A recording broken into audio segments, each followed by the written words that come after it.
The first week, the founder mentioned something that kind of surprised me. And it wasn't meant to be in a bad way, but it just kind of shocked me. But what he mentioned specifically was like, Joel, you haven't really built anything in the past. So like, we're taking a chance on you. And I was kind of like, oh, it's interesting. Like, I'm not a software engineer or I'm not a designer, but I've built teams, I've built strategies, I've built like things that help move the business forward. I'm taking a chance on you just as much as you're taking a chance on me.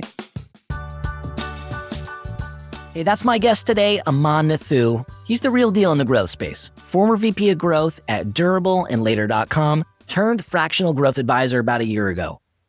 And in my conversation, we talked about some of the speed bumps in his career. Leaving a startup after 9 months, and how he knew it wasn't the right fit. The time his founder kind of chopped him down by telling him that he hadn't built anything and it totally messed with his confidence. And we talked about some unchecked frustrations that almost got him fired until he had a tough conversation and was able to turn everything around.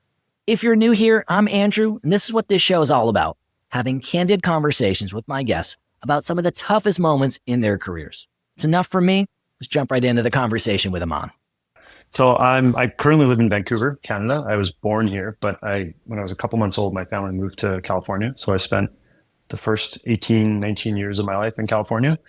Parents are immigrant parents. They moved here from East Africa in the 70s. And so we were very much like the children. I have two sisters, and we're very much children of immigrant parents who did incredible things and made their way here and created all these opportunities for us. But also we're always living in a survival mode mindset where things are like, even if it's not actually where there's resources are scarce or things are to be worried about, you're always in that mindset of like, we just have to keep our heads down and focus because we've come this far or we've gotten this far. I grew up in California. I had a great childhood, all the things that you would want from growing up and all the opportunities, but I was also acutely aware of like this idea of like scarcity. And it forces you to kind of keep your head down and not question too many things when you're growing up because, school is important. And like for my parents were religious, or like religion was important, and you have to focus on those things. And so as I grew up, those things have made a huge impact on how I've shifted those mindsets. It's actually gone the inverse where like now I take more risks, and now I like realize all the things that I had limits around when I was growing up. Now I've removed those limits. But childhood is very much in the mindset of like breaking through those kind of mental barriers that were there when we were kids. And like, what kind of stuff were you into? Like, were you always entrepreneurial? Did you have like a paper route or that kind of thing growing up? Like, what were you into like in your teens? Yeah, in my teens, growing up in California, I was very much like what the California teen would be like. I was into sports. I was into skateboarding for a while. I was terrible at it, so I didn't last very long there. But like very much into, I think, entrepreneurial in the sense where I was always thinking about like starting a business at home, but never actually monetizing it. Not like actually starting a lemonade stand, but like the idea of like, what could if I invented something, or if I was gonna. I think my mindset, I always knew I wanted to be on the business side of things versus like science or math. Math being like the common between those two things. But I think entrepreneurial in that I aspired to, my parents were small business owners. So I was always in the mindset of small business. I worked with them when I was growing up. It was like borderline child labor. But what did they do? When I was really young, we owned a franchise of dry cleaners in Northern California. And so I spent a lot of time behind the desk of a dry cleaners, which is quite funny as a kid.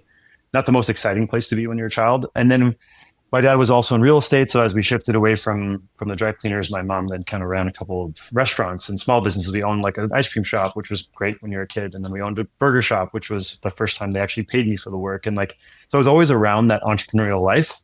And I never really gave anything else a thought of like what it would be like to not, have that as your means of providing. So yeah, I was around entrepreneurship quite a bit. And so what did you think you'd get into? Like, what did you study in school, and sort of, obviously you've grown up to become who you've become, but like, what did you think you were going to do when you grew up, so to speak? I always knew I would pursue like business economic side of school and not necessarily the like sciences or that side. And so I never really knew exactly what it would be, but I always knew I would be on that side. And maybe it was, owning a business or just running a small business, but it was something on the lines of like the business side. And I think like, it was never really like, I think, my dad passed away when I was in my early 20s, and he always kind of asked me these questions. And it was like the last couple of years before he passed, he was like, what do you want to do when you finish school? Like, are you researching which industries are going to like be, the future? And he would always talk, it was kind of traditional immigrant parents of like, well, you should look into law and you should look into these things that are kind of future proofed, which I do appreciate. And now as I've like fallen into tech, at that time, not realizing that tech was like what is going to be this future proof, like where everything is heading. I just fell into that. And that's now he's passed and I can't tell him that. But like he would always kind of challenge me to think of doing the research to figure out what's going to be, what skill set's going to be needed in the future. And I just kind of ended up falling into tech and I'm happy that worked out that way. But I never really knew what I wanted to do. I just knew I wanted to be on the business side of things. And I don't really know what that means when I was growing up, but I think I saw it through the lens of the small business owner. Yeah, that's cool. And what's interesting is like, I think what we've learned over the last 6 months to a year is probably none of those jobs were future proof. Like my dad's a CPA and like with AI, who the heck knows? You know what I mean? Totally. So I think we've learned there is no future proof, but like funny how it all shakes out. And then I also feel like cyclically, you know, you said you started working at a laundromat when you were a young kid. Probably you worked hard so that you didn't, you know, you probably didn't want to be working at a laundromat your whole life. But I feel like now all of a sudden those businesses have kind of come back around. You've got Cody Sanchez talking about how, you know, millennials should be buying up all those businesses from baby boomers. Those are like desirable businesses now. And so it's just funny how all this stuff has shaken out. Yeah, what's actually funny is I think about that often too. Of I was at the age where they own these businesses that now I think back were so inefficient. If you own a dry cleaners, everything was done by paper. And so there's always like risk of people picking up their clothes and that ticket gets ripped and someone can take that money and run with it. And like now there's computer systems to put in place to like track all that stuff. And I think often about how had I been born 10 years earlier or even like 15 years earlier and was able to help them in that business at that time, or if they had started these things 10 years later, maybe that's a better example, then the efficiencies of how those business could have worked would have been a really good alignment to like help a family make their existing situation that much better. But I was a kid and I didn't know anything about anything. So yeah, I think going back, you could do those things now and they would be like lucrative, much more efficient businesses. Yeah.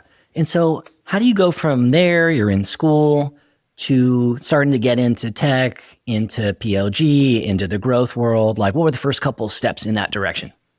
Yeah, so I finished university. I moved back up to Vancouver and finished school here. I saved a bunch of money going to school in Canada. And when I graduated, I was always in sales. Like in university, I started working in sales jobs. I did door-to-door sales for a couple summers and was good at it. I was just kind of more extroverted and good at building relationships. Do you think that's good life experience, getting to do that door-to-door sales? I think it is because you're forced to really, when you talk to someone at their doorstep, you're really literally interrupting their life. And so you have to really you have to have a lot of empathy to put yourself in the spot of this person doesn't want to talk to you. They're either like hanging out with their kids or like doing something that's for them, that maybe this is the time that they have after work that they're actually for them and you're taking it away. So you're forced to like be super empathetic. What I did learn through that process was that people are really like nice overall. You get the occasional person who like doesn't want to talk to you, but you really have to build a relationship fast. You have like 30 seconds to basically make this person believe that it's worth their time to talk to you at their doorstep. And when you do that, now building relationships in other facets of your life is way easier. So I don't say everyone needs to do it, but it was valuable in that it forces you to do things in a very small time scale. And those things are like very transferable to other parts of your career. I think it's an incredible experience. So we just moved out to the suburbs a year ago. We're chatting in April. We moved, January 2024. I used to live in Boston, or the suburbs of Boston, or the fringes of downtown Boston, I should say, out to the pure suburbs. And we get people knocking on our door twice a week out here. Windows, roofers, people trying to do like carpentry work, people trying to sell us solar, kids selling candy bars for the local baseball team, like all of it. They all come to the door. And I think it's an incredible experience. It's like you got to iterate on your approach. You got to learn to put yourself in other people's shoes. You got to learn to deal with projection. You got to be resilient. It's hard. You're outside. You're walking the elements. I never did that. I never worked in sales. Incredible experience. That's cool. That I just wanted to double click on it real quick, just because I've been personally curious about it. This episode is presented by Navattic. If you've been following me or you're a fan of this show, you know how bullish I am on the interactive demo space and how much I love the Navattic team. Done a ton of stuff with them over the years, and they just dropped a bunch of new features that are really exciting. First, they've got a new template library. You can choose from a bunch of pre-made templates that have the most common demo use cases and all of the best practices built in, help you go 0 to 1 in a few seconds. If you're not sure what to build, they also have a new AI storyboard generator. It's exactly how it sounds. You drop in a website URL or some copy or a landing page, whatever you've got, It reads the information, pulls out the key sections, and then builds a working product demo for you in a couple minutes. And after you've built your demo, you're gonna probably want to use your data as part of your go-to-market approach. They've got a bunch of plug-and-play demo playbooks where you can send that interaction data to your CRM. You can use it to trigger alerts, all kinds of good stuff. It's actually a bunch of the things that my team built manually. It took us forever when I was in-house. So I love this. And after you've built your demo, if you need to make any adjustments, if you're displaying numbers or data as part of that, they have a new table AI feature, which helps you to clean up that data in a more conversational way and at scale in just a few seconds. They have made it so stinking easy to use your product as your marketing tool without needing an engineer or heavy design work. You can get started with all of this in their free plan. Check it out at navattic.com/value to get started. That's navattic.com/value. This episode of the show is presented by Appcues. If you work in product-led growth, you know how important activating and engaging new accounts is. Turning those new accounts into active users is critical to your success in a product-led environment, and it's typically why activated accounts is a North Star metric for many growth teams. Certainly why my team spent years working on our onboarding experience when I was in-house, both at Wistia and at Postscript. And that's why I'm so excited that they're sponsoring the show. They are just as passionate about helping the product-led community and companies fix their onboarding and retention as I am. They are the leading product onboarding and adoption platform for both web and for mobile apps, and they've created tons of resources to help this community. They've got the Product Adoption Academy, which is where you can get a free masterclass, like think courses, templates, examples, all the good stuff to help you break through your current plateaus and level up your product chops. I've got a course in there. It's my Value First onboarding course where I share the exact playbooks that my team used to help us onboard hundreds of thousands of new users. You can check out my course at appcues.com/value. That's appcues.com/value. And you can follow that link and explore all the different programs they've got inside of the Product Adoption Academy. As you get going, obviously you've had a very impressive career since then, a bunch of different roles. You're on your own now. Is there like a moment somewhere in the early days when you realize like, hey, maybe I'm okay at this, I should keep going, versus, because you've got a pretty broad experience before this point, right? In your first tech job, who the heck knows what direction it's going to go in? But is there a moment where you're like, hey, maybe I can do something here? Yeah. So in between sales and the sales job as like an account executive at a startup, I dabbled in kind of trying to build my own startup with a co-founder. And in hindsight, we had no idea what we were doing, and we had no idea how to like prove, MVP, and like we started building before we tested anything. But through that process, the tech community here in Vancouver is pretty tight. So there's a lot of events to go to. There's like really good community. And I was building a startup, which was like a video, 30-second video pitch that we imagine if your LinkedIn profile could put this 30-second video, because being in sales, when you're interviewing for a job or having that kind of extrovert type of personality, you present yourself well, but it's hard to just get in front of people. And so we were building this product. And then funny enough, like 10 years later, LinkedIn added the ability to put a 30-second video on your profile. So we were just maybe a bit ahead of the curve. But went down this path of building a product and failing, and met some founders along the way. And I think that moment you mentioned where it was like, there's value to be had, or like there's something I'm onto here, was the founder of a company that I ended up joining as an employee. That first startup sales job pulled me aside. We went for coffee, and I told him that I was shutting down the startup. And I was feeling super down on myself. Like I'd failed at something massive, even though business never really took off. And he told me that. He's like, you're probably feeling terrible. You're probably feeling like you're worthless. Like everything you did was like out the door, and you totally failed at this. Like, but I see like a lot of really great potential in you. So if you're into it, I'd love for you to come join and work with us and like join us on our mission. They were like $200K in revenue probably at that point. It's a company called Procurify, which is now a client of mine. But it kind of took me from this like lowest of the lows to like feeling incredible, because I saw myself as this huge failure, and this other person who was totally independent saw me as having a ton of value. He brought me into the organization, kind of preemptively offered me a job, and realized they had no budget to actually hire me. So he actually paid me out of his own salary for the first 6 months. Wow, and, that's crazy. And that kicked off my career in tech. And so it was like, wow, that's probably the closest moment I would say. That's really cool. I mean, that person obviously really believed in you to do that. That's amazing. Yeah, it was like, I didn't realize that he had paid me out of his salary until years later. But it was pretty special to have that feeling of like the lowest to the highest of the highs. What did you do when you found out that he had done that? So you said it was years later. What do you say? Do you say like, thanks? Like you take him out for dinner? Like I don't know how you thank someone for that. I got emotional. I got tears welled up. It was one of those situations, because it's like someone believed, and it was not like it was a big salary. He offered me a job on the sales team and could only pay me $1,000 a month for until they raise Series A. He's like, well, we'll raise Series A and then I'll backfill the pay for you. But like, I don't know when that's going to be, probably 6 to 12 months. So I was like, I have nothing. I just dropped this startup that I failed at, and $1,000 a month is $1,000 more than I'm getting now. So I took it. I was living in my sister's basement at the time, like not even like paycheck to paycheck, just barely making it. And I was like active before then. I went to like not moving at all. I was just like work and driving to work and coming home and sleeping. And like, it was like, it wasn't feeling good, but at least I was like part of something bigger than myself. Yeah. And so then when he told me that years later, I was like, yeah, it was emotional. It was hard to fathom like that situation had happened. But a couple of years later, everything was like so much better. And so yeah, it was pretty cool. I'm glad he told me that. But at the time, I maybe would have been hesitant to allow him to do it. Has that changed the way that you've managed or like maybe invested in others? I don't mean like financially invested in them, but I would imagine because I feel like a lot of us are a product of the leadership that we had when we grew up and kind of we're coming up in the early steps in our career. And so to have someone like that, I would imagine if they have that kind of a gesture, probably have other amazing gestures and another really strong leadership characteristics as well. Has that influenced who you've become in any way? Absolutely. I think like my leadership style has been influenced from that, in that the value of a team is I think team first. And I think of like, how do I take care of the team?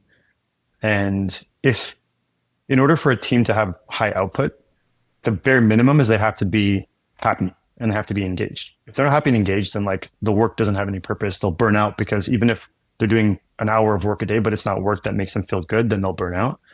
So I think that translated for me over to like, how do you create this situation for your team where you put them first? And if they're happy and engaged, then the overall outcome of what you're trying to achieve will be more likely and the output will be a lot higher, as opposed to if I were to optimize for myself. If he were to optimize for himself and he's like, well, we can hire this guy, I have to give him $1,000 a month out of my own like limited CEO salary, then I need that $1,000. Like, right. Granted, maybe the company would have been just as well off. Hopefully it contributed to it in a positive way. But for him, he saw it as an opportunity to make the organization better and was able to sacrifice literally money out of his own pocket for it. So if someone can do that, that means you can do a lot for your team. Yeah, hell yeah. All right, so we're talking about the good stuff, right? So people who are investing in you, bringing you, believing in you, carrying you up, lifting you up, all that good stuff. I want to double click on the opposite as well. So maybe where we could double click on would be kind of the inverse of this. So we're talking about these great moments. How about, I'm curious to double click on a moment, maybe of tough feedback in your journey, a moment where when it happened, it felt hard and maybe painful and maybe a few other feelings. And if so, what that moment is that comes to mind for you? Yeah, I've been lucky that like in my career, I haven't had these situations where I was like leveled by something where I didn't see it coming. And like, I thought that things were going great and I got this feedback that totally crushed me. I've been lucky that hasn't been the situation. I think when I think about a situation that was a bit of a surprise, it was kind of an odd one because it was like very early in a role. It was like my first week or two and in a recently Series A funded startup. And I came off of like moving my way up and moving to a senior leadership position in the previous company and feeling really good about myself of like what we accomplished. We just got through an acquisition, built a really strong team, like highest engagement scores in the organization. And then you go to the smaller company and the thought is like, I'm going to have this impact and be able to bring all this experience with me. And in the first week, the founder mentioned something that kind of surprised me. And it wasn't meant to be in a bad way, but it just kind of shocked me. And it was like, we're talking about bringing more people into the company and hiring. And there's this kind of term that people use often where like, we're hiring builders. We want builders. And you get that from like the context of what they're trying to say. They want people who are like getting their hands dirty. But what he mentioned specifically was like, oh, we hired you, but you haven't really built anything in the past. So like, we're taking a chance on you. And I was kind of like, oh, it's interesting. Like that would have been an interesting conversation to have during the interview process probably, or like, what risks are involved here. But in your first couple of weeks, I was like, haven't built anything, but building is so like subjective. Is it building like, am I an engineer? Then obviously I didn't build anything because I'm not a software engineer or I'm not a designer, but I built teams, I built strategies, I built like things that help move the business forward. In that moment, I didn't really think much of it, but like it kind of stuck with me and I've thought about it since. And two things came to mind following it, which was like building is subjective and what I feel like I've built is I'm proud of, but it may not be what someone else defines as building something. But also like the fact that you join a startup or you join a company that's small with the ambition of becoming big is that you're putting your faith in a group of people, particularly the founders, that may not have done that before. Like everyone talks about building this $1 billion company, but if you haven't built $1 billion company before, then same thing could be said as like, you never built this before. So I'm taking a chance on you just as much as you're taking a chance on me. Oh, hell yeah, dude. I love that perspective, by the way. Hell yeah. Right.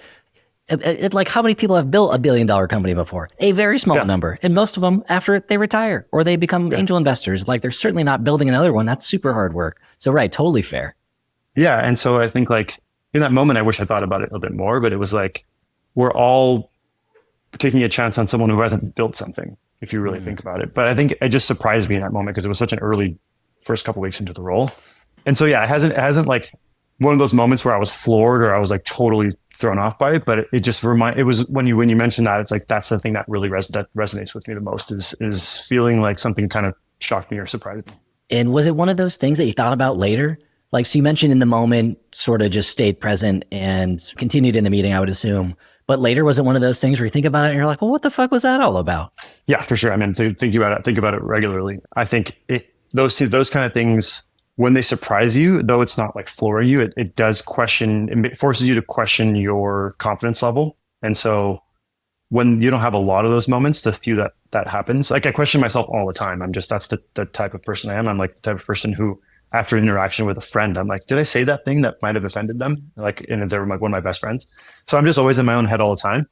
But yeah, I think about that. And now that I've transitioned to on a fractional consulting basis, I think now about like if I was to think about building something, how do I make sure that I'm showing value and the building of something is not necessarily just like something tangible. It's something that moves the business forward. But in a good way, flipping this kind of as an opportunity, also an obstacle, is like, how do I now think about this with clients of like helping them build something? And so we can say we built it together, because I don't actually care about building something on my own. I like building things together. Yeah. And I'm curious to know, so have this thing, thought about it a little bit later. Does it change how you work? Like, I feel like when I've had stuff like this happen, I'm like, well, I'm going to fucking show them. I'm going to outwork them. Oh, not a builder? Well, I'm going to build. Did you have any of that? Did it like change how you showed up at all? I think it's changed how I show up in the new part of my career, which is now consulting and fractional work, which is like, it's fueled me to show value and confirm that value kind of early and often. Whereas like, I always kind of thought that way in a role, and you assume you're doing it. But what I think it forced me to realize is that my perception of what is building or like showing value might be different than someone else's. So it forces me to align and get in sync with people more often to make sure that we are on the same page. Generally speaking, there's kind of two ways to react to that kind of stuff. One is like you said, it fuels you. You're like, fuck this, I'm going to like push harder. And I've just like going back to the growing up as a child of immigrant parents who are like, keep your head down and just work and like, don't worry about that kind of stuff. I've been like wired to not push back and not like react that way. My reaction to things is more like, get in my own head about it. And then like figure out ways to fix those things in little micro ways, as opposed to like, now I'm going to like show you. It's probably better than it was as a child. As a child, I would just kind of shut down. As an adult, I'm like a little bit more pushback. But yeah, I think it's forced me to just be more proactive about these things as opposed to reactive. Yeah. And for folks that are listening to this, I'm going to use my words, not yours. So you can tell me if I'm off here. But like, I feel like when folks have a situation like this, a lot of times they'll describe the feeling as like imposter syndrome, where now I'm in this environment and I feel like I don't belong. And the example that you shared obviously is because of some, specific language that your CEO used. I think a lot of times other folks, even without language, they look around and they see all these impressive degrees or folks that have worked at big companies and they feel like, well, who am I? Like, did they make a mistake hiring me? So they still have that same inner dialogue. And so for folks that might be feeling a little bit of that, what would be your advice to them if they're listening to this and they're thinking, well, I have a different flavor of that, but a similar feeling that would help them to keep going anyways? Yeah, imposter syndrome is a perfect example. I think that's a perfect way to phrase it. I think there's micro versions of imposter syndrome and there's like macro versions of imposter syndrome. And I think the way that I've battled through the moments in my career where I felt imposter syndrome is really continuing to like fall back on the closest thing that you're strong at and like just forge ahead. I think the the other way that I typically do that is like trying to get feedback from as many people as possible and get different perspectives. In that situation where one person, might say something about not being a builder, someone else might think the complete opposite. And so getting more feedback, having a circle around you of people who can help you think through things the way that you may not, helps with that. But I think imposter syndrome is a tough one because it's rooted in the fact that you're second guessing yourself, and to get out of it, you need to not second guess yourself, which is extremely, extremely difficult. It's a tough one. I think it all comes down to how well you can think back on the wins you've had and realize that you've done this before, and there should never be a situation where you feel 100% confident in everything you do. You should always have a little bit of like, you're pushing, otherwise you're not really pushing yourself. So yeah, I don't know. That's kind of a long-winded answer, but I think it's not letting it deviate you from the path that you're on. My challenge has always been that I over course correct. So like putting myself in your shoes, I would have been fucking building everything, showing everybody all the stuff that I built. And in the same way, when I've gotten critical feedback about my leadership style, or if I'm feeling imposter syndrome, I've always over course corrected. And so it's hard to find the right balance. It's like hard sometimes to get objective opinions and someone to ping pong your ideas with to see, hey, am I doing it? Is this a thing that I should overreact to? Am I underreacting to it? And so I like your advice, which is to try to get some 360 feedback, because otherwise you're just stuck in your head about it, and then you can kind of swirl around and get stuck. I think the other thing that's really interesting about that 360 feedback, it's not necessarily just a professional 360 feedback. It's also like, what I find is my poor wife gets to hear all this stuff like at home, and like she has to live through like my trauma and vice versa. So having a partner in your life that is like really supportive and is willing to listen to you through these things. Sometimes they'll tell you the things that you feel like that's what they're supposed to tell you. So you're like, yeah, but just coming from you because you're my partner. So like you're going to tell me that, obviously. But no, reality is that they see things the way that you don't. And so having people around you, doesn't need to be a partner, but having people around you who are close to you that you can share this stuff with. I think part of it is getting the feedback back is one piece, but just having an outlet to talk and share it is helpful for me. Sometimes most of the time I don't want the problem solved. I just want to like share it with someone. Yep. And I think that's a huge help. My wife's helped me a lot through that. Yeah. Because I feel like if you don't get it out, you hold on to it. It's almost just like getting it out allows you to kind of put it down and get it out of your head. I feel like I've woken up in the middle of the night sometimes, not because of imposter syndrome, but just in life when I'm stewing on something, and I'll all of a sudden just find myself needing to write it out. And the second I write it out, I can like go back to bed because I've written it, and it's like, it's out of my mind. I don't need to keep thinking, I don't want to forget this like one angle of this thing, and you can kind of just relax a little bit. So I like that advice. Yeah, for sure. I need to get better at having pen and paper close by more often and see if that helps. But I think my pen and paper right now is unfortunately my wife, who has to listen to everything that comes out of my mouth that's slurring in my head. Yeah, fair enough. Hey, I hope you're enjoying this episode of the show. If you are, please don't forget to hit that subscribe button on whatever platform you're listening on. The data shows something like 40% of the people who listen to the show are actually subscribed. It is the best way for you to support the show, and it helps the algorithm find other listeners who are just like you. If you're feeling generous, a quick rating or review makes a huge difference as well. Thank you so much for listening and for your support. Now let's get back to this episode. All right, shifting gears a little bit, I'd love to double click on a moment where you made a major mistake at work. Like, what's the biggest mistake that you've made in your professional career, and what was the fallout for that? I think it's like early in my career, there was a theme that now in hindsight I recognize, but it was like not necessarily a single moment where a mistake was made, but kind of a recurring frustration that can rear its head in like how well I was able to work.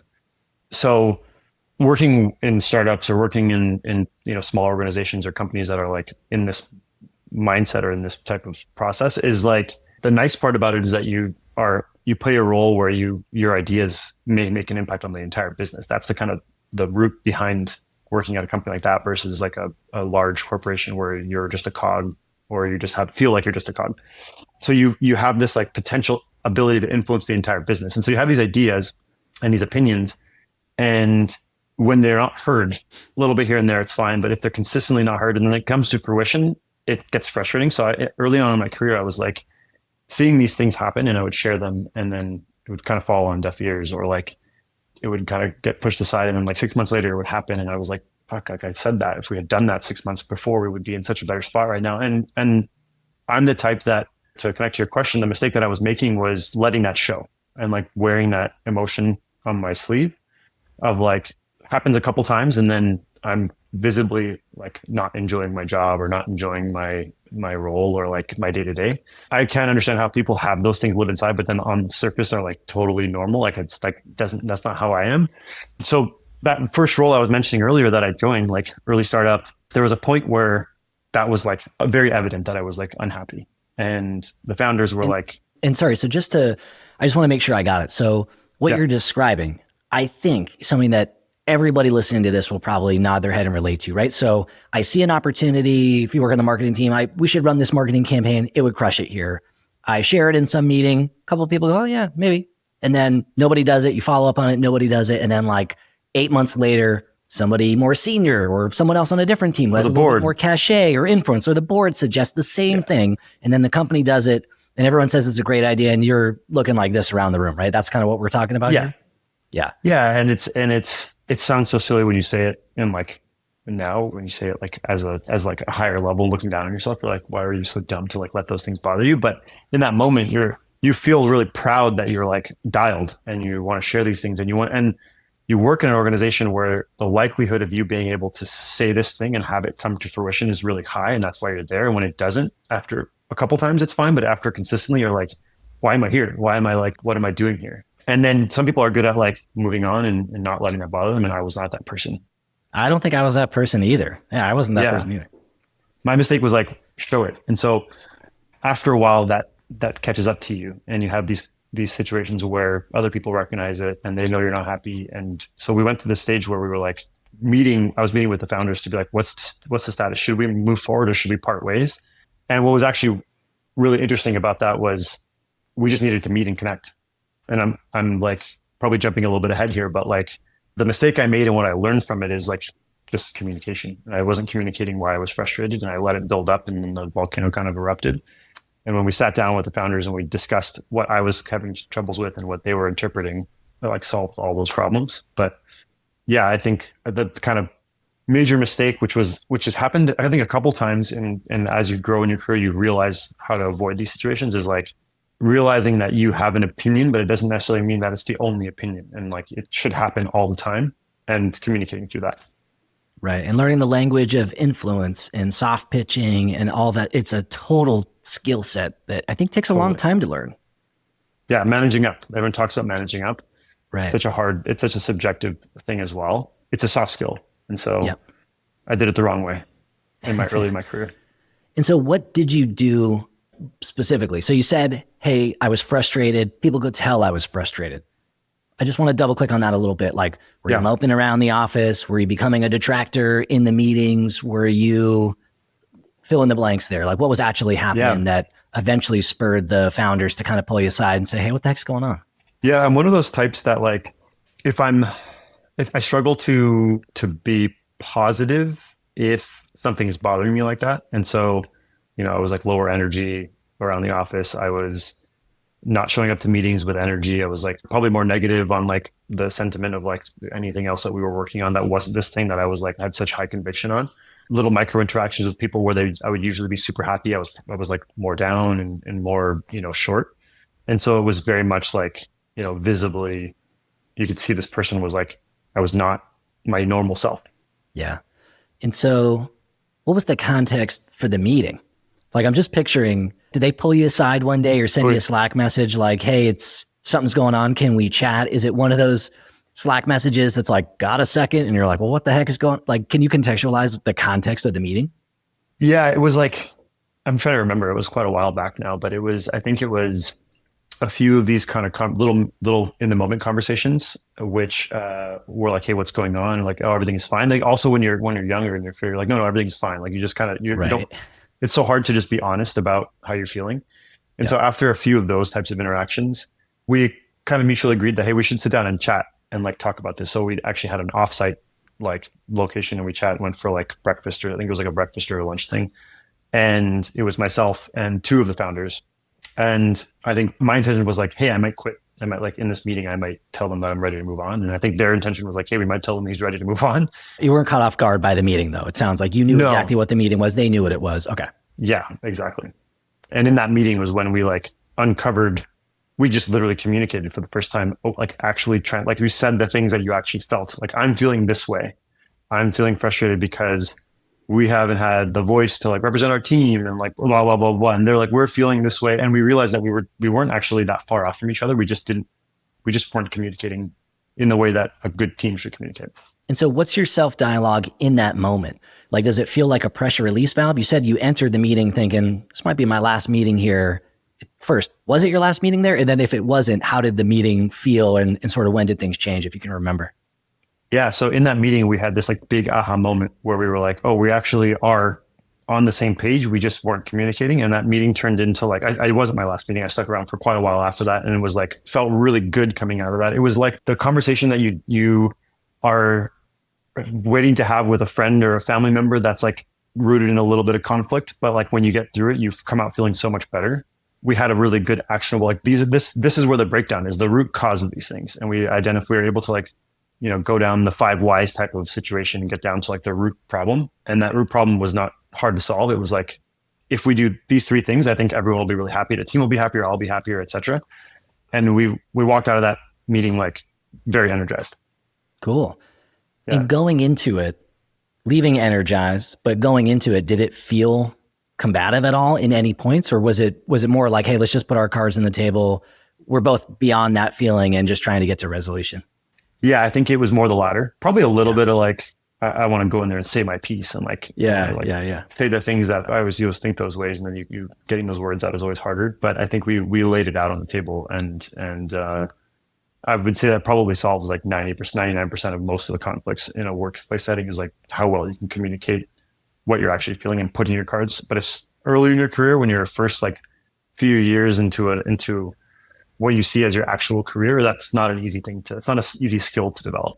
No, it isn't an easy skill. And I feel like there's also maybe been a little backlash to that where I think at least there's a perception with the newer generation coming in that they've maybe overcompensated on that side and maybe before sort of earning their stripes, sometimes complaining about things that are just part of being a worker, being an employee in a work environment. So it's hard to know. And I guess that's sort of where I'm leading us here is like, if there's somebody who's listening to this, who's in a situation where they feel that way, it doesn't matter the context of it, but if they're feeling this internal tension and they're frustrated and they're unhappy in their job, what would be your advice to that person?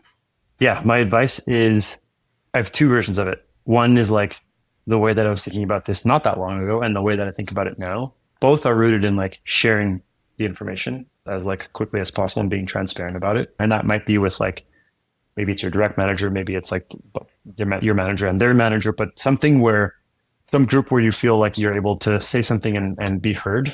The version 1 of that is thinking about it from your own perspective only and like just dumping it out there. Version 2 is like trying as best as you can to put yourself in their perspective and share it in a way that also forces you to be open-minded around another vantage point.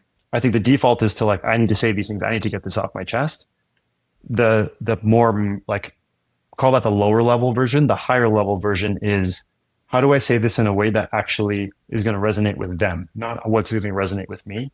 Because if you do it just based on your own perspective, you're not doing anyone else any favors. But if you do it with their perspective in mind, you're actually thinking about the collective outcome of solving this in a way that's like actually scalable. Have you ever worked with a professional coach? I haven't had a professional coach. I've had probably the closest is like a couple of mentors that were, managers / folks in the industry that have been there and done it before. So a lot of it was like coaching from a work job perspective, but also from like a people leadership perspective. But I haven't had like a dedicated coach on the like people side. Sounds like you had a similar job to be done with the mentors though. I ask because when I started working with a coach, I felt like I dumped all these situations out of my brain, and a lot of what my coach did when I would dump those situations out would be to help me to analyze them from someone else's perspective. So she'd be like, get it all out, get all the things out from your perspective. And then she'd say, well, what do you think's going on from their perspective? And I want to role play this with you. And I want you to be them in the meeting. And I'm going to be you. And I'm going to repeat. And I would go through all that stuff. It's so hard to do. It's like uncomfortable in the moment. It's so helpful. And so it sounds like you did that. And that's why I was curious, like, how did you learn to do that? Or where did that come from? Yeah. The closest I'd probably done that with is like probably a year and a half ago, I started seeing a therapist, and therapists forces you to think about things differently. That's like the one of the main purposes of that is like to think about these things in a way that you don't.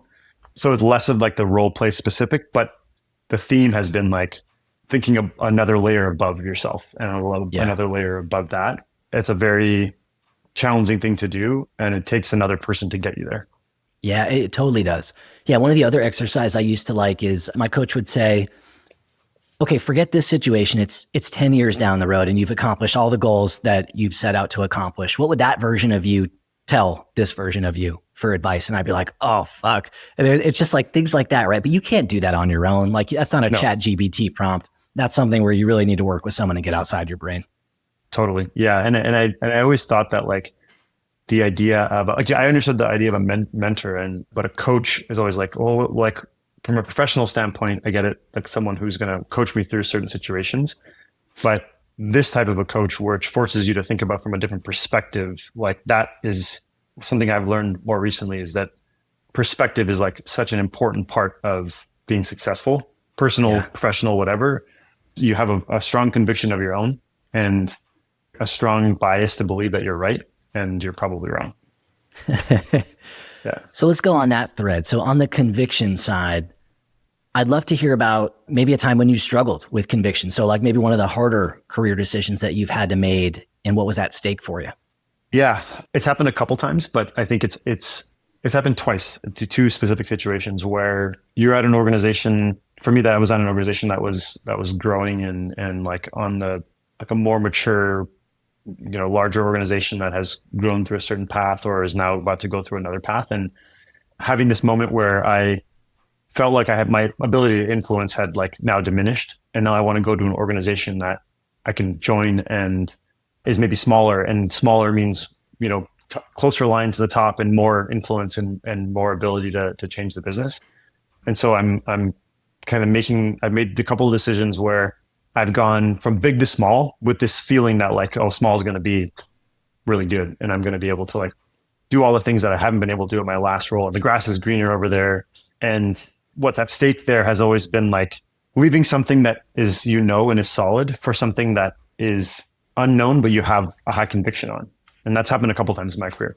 It's hard. I feel like the decision on when to move on or when to stay or to double down is probably the hardest one. I feel like the only regrets that I have in my career are not staying long enough at HubSpot and leaving too soon, but I didn't know it until years later. And then probably staying too long at Wistia, where I had a very good run there. And then like the last chapter of that book didn't feel so good. And so how in the world does somebody know? Like I know if there are people listening to this, there's a lot of folks who are in jobs right now, especially right now where folks are worried about getting laid off or maybe their partner's laid off or whatever, that are unhappy. How in the world should people who are listening thinking that navigate this world? Yeah, I think I've always relied on my gut for this type of stuff. And that's very unique to me, obviously. I think there's been moments in my life where I've asked advice from people within my network or like circle. And oftentimes it's helpful, but sometimes it's not, because they're not in your spot. And the way that they would come up with the decision is based off of how they've been, going back to our question about childhood and how you've been shaped your whole life is very unique to you. So the answer you might give me might be different than the answer I might land on myself. And so at times it's nice to get the perspective, but sometimes you have to rely on your gut, but also not hold yourself down if your gut was wrong, because it's not right. It's your gut feeling. I think making decisions that are big like that, it's easy for me. It was easier for me when I didn't have a family and like there's livelihoods of children involved and anything like that. But that's another layer that gets much harder.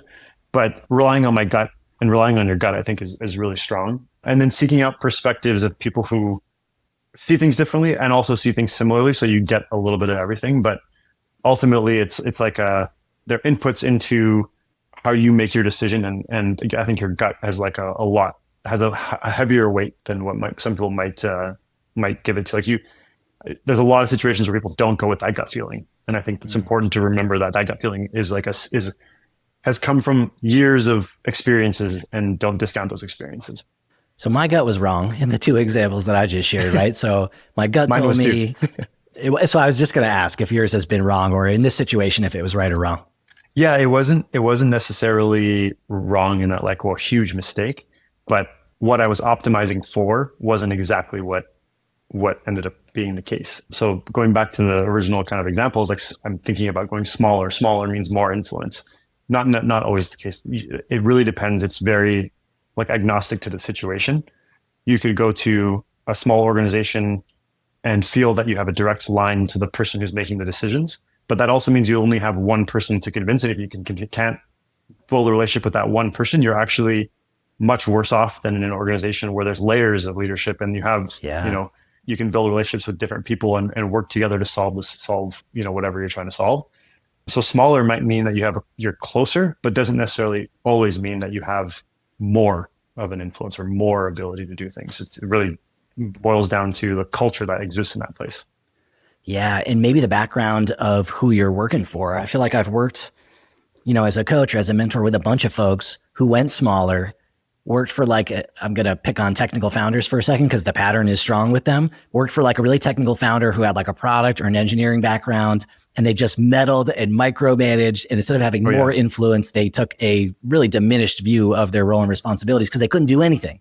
And so I've seen that pattern play out a whole bunch too.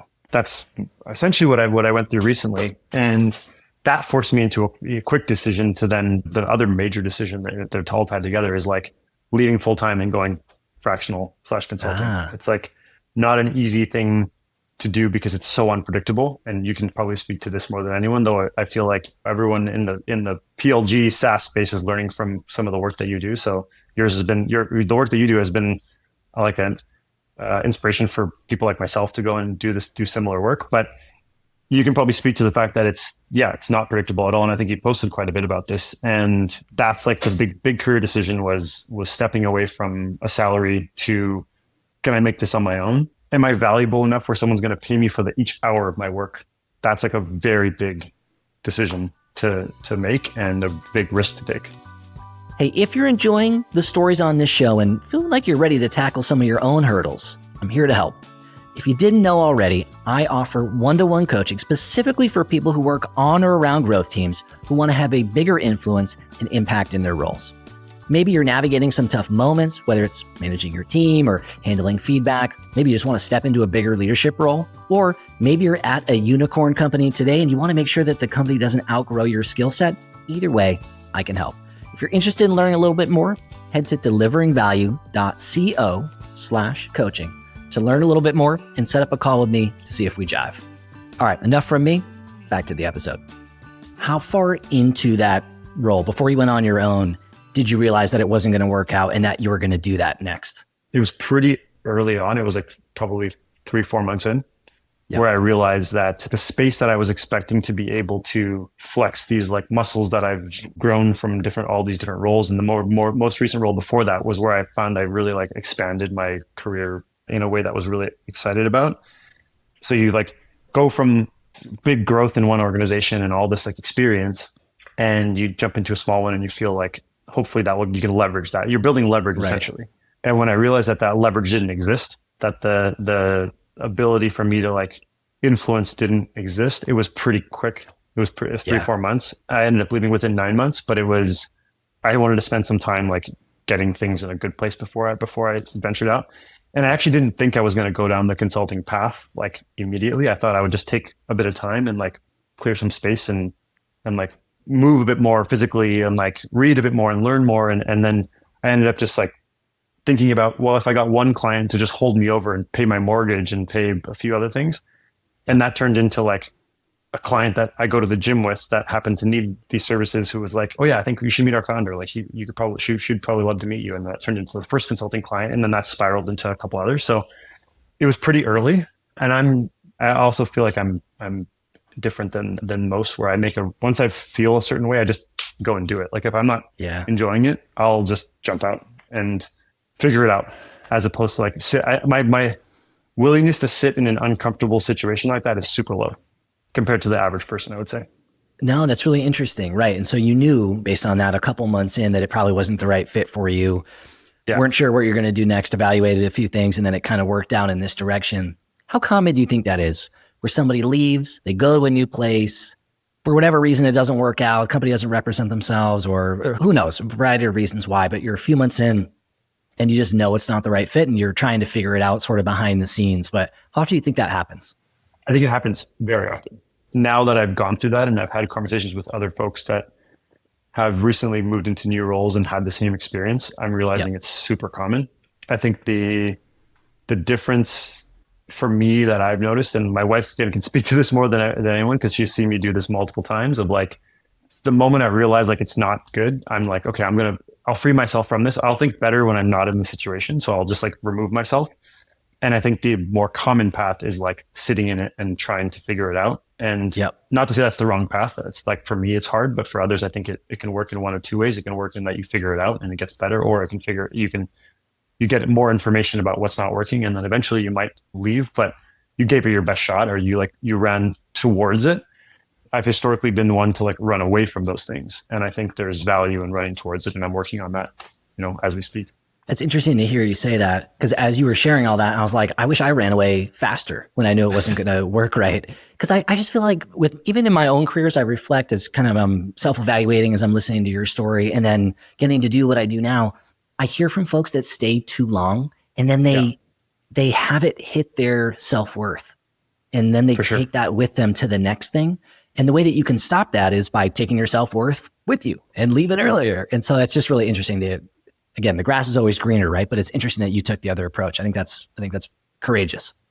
Yeah, it's hard. It's hard because this is where it becomes very personal, and your willingness to like sit through discomfort.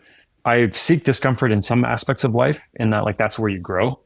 There are certain types of discomfort where if there's not a growth outcome, like a byproduct of that discomfort, then I think that's where the pieces you recognize. Like if I sit in this discomfort, like for example, moving to a new country, or like my wife and I moved to England for a couple of years and we didn't really know anyone there. And it was like, uncomfortable when you go to a new place. It's more comfortable than moving to somewhere else, but living in London, that discomfort for a couple of years really helped us grow a ton. And so we seek out that type of discomfort, but there's another type of discomfort that isn't rooted in growth. It's just like purely shit. And like you're sitting in this shit and you're not growing from it.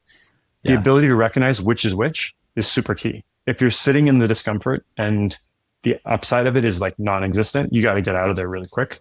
If you're sitting in discomfort where the opportunity that comes after that is extremely high or feels good, then stick with it and go through it. And I think I've tried to focus my decision-making based on, is this discomfort going to make me better, or is this going to make me worse? And how have you enjoyed being solo now that you're on the other side of the fence? Yeah, I mean, it's wonderful. It's gone really well. I kept it light for the first few months on purpose. I felt like I needed a bit of space to kind of find myself again, and started reading again and learning and moving more and traveled a little bit. And then the moment where I decided, I was like, okay, well, now I'm going to lean deeper into the fractional / consulting work. I've been really lucky. There's a lot of luck involved with like people in my network who have referred me places. And the most common question I get is like, how do you get leads? And it's like, I haven't thought about that, because I've been lucky enough that people have been kind of coming my way, and I've done enough to share that I'm doing this work. So it's top of mind for people. And then they mention it to someone that they come across that might need some work. So for the most part, it's been really smooth, and I've been really lucky, but I expect that it won't always be that smooth. I just found it ebbs and flows. It's like the second I'm like, oh, I got it all figured out. Previous me didn't know this thing that current me knows. Smooth sailing, scaling. I got to make a wait list, all this kind of. The second I get there, it's like I lose the thing that got me there, and then I get knocked off the horse. And I just have found I'm coming up on 4 years this June on my own, which is crazy, right? If I make it past 4.5 years, my longest job will be working for myself, which is the goal is just to keep going for as long as I possibly can. That's incredible. I just find it ebbs and flows. And it's like, I've had a few down moments, like maybe once a year, I'll have like a month or two where things feel slow. A couple clients wrap around the same time. Layoffs happen at companies, and then they want to cut back on budget, and I'll be part of that, reduction or whatever.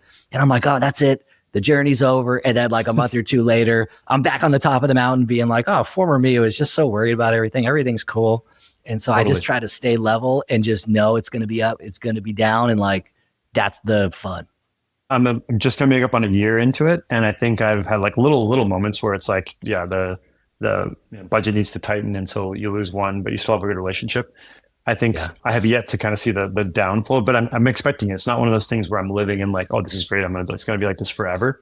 I think I read this in a book the other day, which was like, things are never as good as they may seem, and things are never as bad as they may seem. There's like when it's good, it doesn't mean it's like when you see something from an outside perspective, it doesn't necessarily mean that it's like, it's as good as you think. And also it's not as bad as you think. And so I'm expecting that like some of that will happen in the future where that flow will happen. They'll ebb down and up, and I'm kind of trying to future proof against it, learning the like consulting clients into a business account and pay myself a little bit here and there and kind of ride it out for a rainy day. But I've been really lucky so far and I've really enjoyed it. The other parts of how it's gone is like, you really start to understand that a couple things. One is how important your time is and like how valuable time is. And also that this dream of like doing work you enjoy and being happy is actually a real thing. You can do that. Like you don't have to sit in situations where it's very easy for me to say that. I think that, you know, it's also very hard to find these situations don't come up very often, but it's possible. And so if someone out there is like thinking, I'd love to do what I love one day and also be happy and have like time for my family, like, it's possible. It's not easy to get there always, but it definitely exists. And so I think I've learned that I'm really enjoying the type of work, and I've been able to get these like time and social luxuries that I didn't have before. Yeah, I love that. And behind every great solopreneur is a partner with benefits. Yeah, exactly. I appreciate that. Yeah, somebody's got to get the health insurance and maybe a 401k match and all that stuff. Exactly. What hasn't been said that you want folks listening to this to take away from your story and the lessons that you shared here today?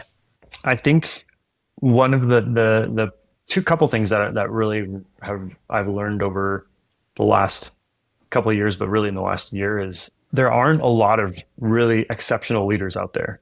When you come across one that you really connect with, and if you are a leader yourself, or you're a people leader and you've worked with a great people leader, you start to recognize the qualities of that person. And then when you go to when that person leaves, or you go to another one and you're like, I really missed that thing. It's like the only way you can fix that is like take the parts of that leader that you thought were really great and then utilize that for yourself. Like become that person, because then you're going to do that favor for someone else. You'd like to think that everyone who leads people out there is meant to lead people, but it's not necessarily the case. Not to like say that most leaders are bad. I think there's just not a lot of really exceptional leaders, like the 10x, make things 10 times better for the entire team. Part of that, the other thing learning is like the value of a really good leader is what really good leaders do is that they think about this team as like the ability to have an exponential outcome or exponential output.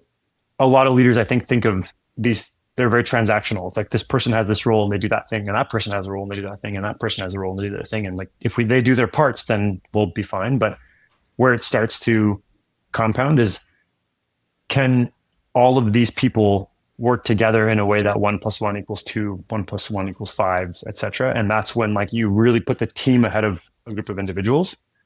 The more recent learning of that, kind of one layer below that, is I think a lot of people underestimate the power of perspectives.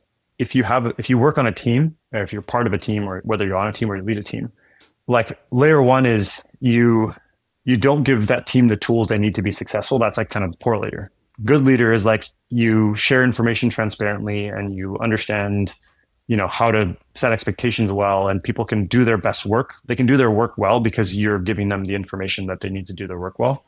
The more like the third layer, that a great leader is like, how do I take these perspectives that exist on my team and leverage them to help the business move forward?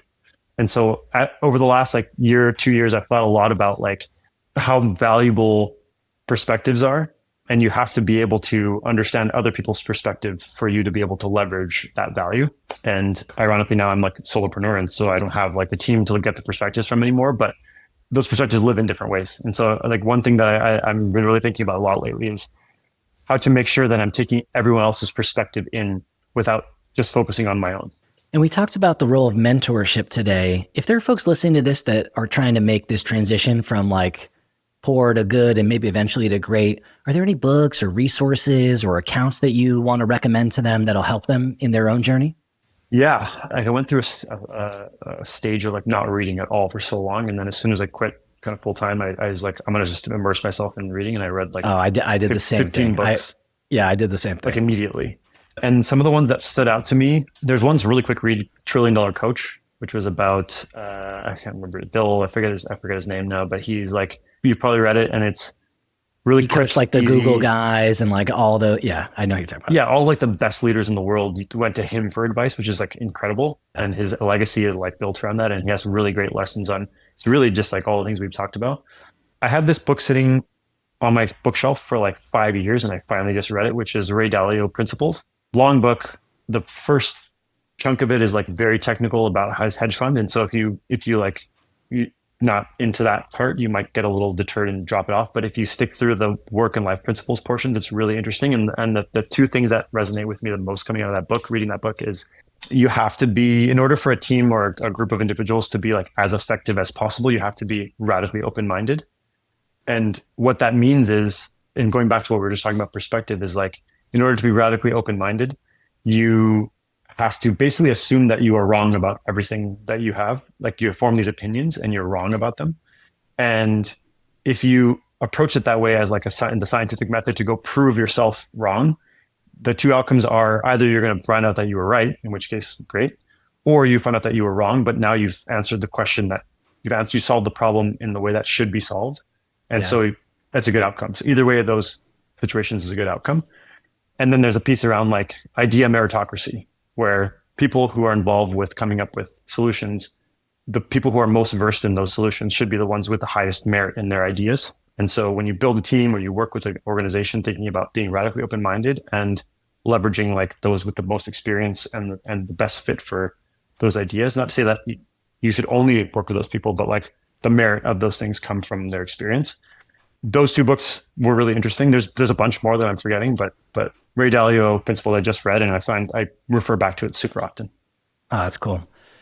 Thank you for coming on and sharing your stories and the speed bumps and some of the game that you shared with us here. For folks who want to interact with you and follow you and maybe potentially work with you, where should we send them?